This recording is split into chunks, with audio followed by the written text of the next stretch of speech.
మాతృదేవతాభ్యో నమః, పితృదేవతాభ్యో నమః, ఉమామహేశ్వరాభ్యో నమః.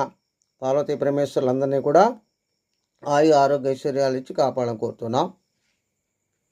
ఈ రోజున తిరువూరు శ్రీ యశోమందర ఆశ్రమం నుండి ప్రతిరోజు కూడా ఒక మంచి మాట చెప్పుకుంటున్నాం.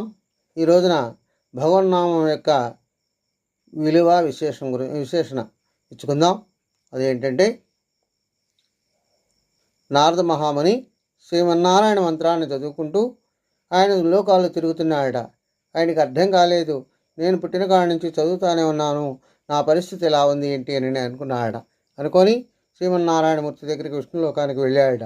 అయ్యా, నేను నారాయణ మంత్రాన్ని చదువుతున్నా కదా, నాకు ఏ ఫలితం వస్తుంది అని అడగగా, అది ఇప్పుడు నీకు అర్థమయ్యేటట్టు చెప్పేది కాదు.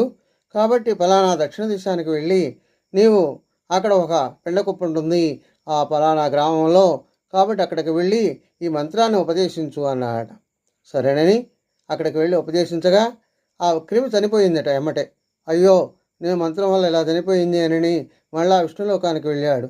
అయితే అట్లా కాదులే కానీ పశ్చిమ లోకానికి వెళ్ళి పశ్చిమ భాగంలో ఉన్నటువంటి ఫలానా గ్రామానికి వెళ్ళని చెప్పాడు. అప్పుడు అక్కడికి వెళ్ళి చెప్పగా అక్కడ ఒక చిలుక జన్మించింది. ఆ చిలుకకి మంత్రాన్ని చెప్పగా చిలుక చనిపోయిందట. అదేవిధంగా ఇలా జరిగిందని మళ్ళా చెప్పడానికి వెళ్తే, కాదులే ఉత్తర దేశం వెళ్ళు అని చెప్పి ఆ ఉత్తర ప్రాంతానికి వెళ్ళి అక్కడ ఒక ఆవు పుట్టిందట. ఆ ఆవుకు చెప్పగా ఆవు కూడా చనిపోయిందట. అయ్యో, ఇలా ఇన్ని చోట్ల కూడా ఇలా జరిగిపోయింది అని ఆలోచిస్తూ అక్కడికి వెళ్ళగా, కాదు, తూర్పు దేశంలో ఫలానా రాజుగారి దగ్గర కుమారుడు జన్మిస్తాడు, ఆయనకి చెప్పమని అడిగిందట. అప్పుడు ఎప్పుడైతే ఆ విధంగా పోయి ఆ రాజుగారి దగ్గరికి వెళ్ళేసరికి ఆయా రాజకుమారుడు కలిగినటువంటి విషయాన్ని ఆ చిన్న శిశువుకి నాకు ఇలా ఇవ్వాలి, కాసేపు నేను ఆయనతో మాట్లాడాలి, జీవించాలి అని చెప్పగా ఆ రాజుగారు ఆ కుమారుడిని చూపించాడు.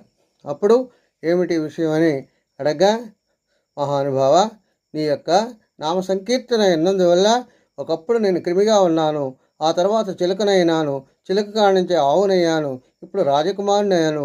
నీ యొక్క మహిమ వల్లనే ఆ భగవన్నామము నువ్వు ఉపదేశించినందువల్ల నేను ఇంతటి వాడినైనాను, ఈ జన్మ నాకు ప్రాప్తించింది అని చెప్పాడు. అట్లాగే భగవంతుని ఎవరైతే కొలుస్తారో వారందరికీ కూడా ముందు ముందు మంచి భవిష్యత్తు, మంచి జన్మలు కలుగుతాయని తెలియజేస్తుంది. స్వస్తి, సర్వే జనా సుఖినో భవంతు. అందరూ కూడా సన్మార్గంలో ఉండి భగవంతుని సేవించి ధన్యులు కావాలని కోరుతూ ఉన్నాం.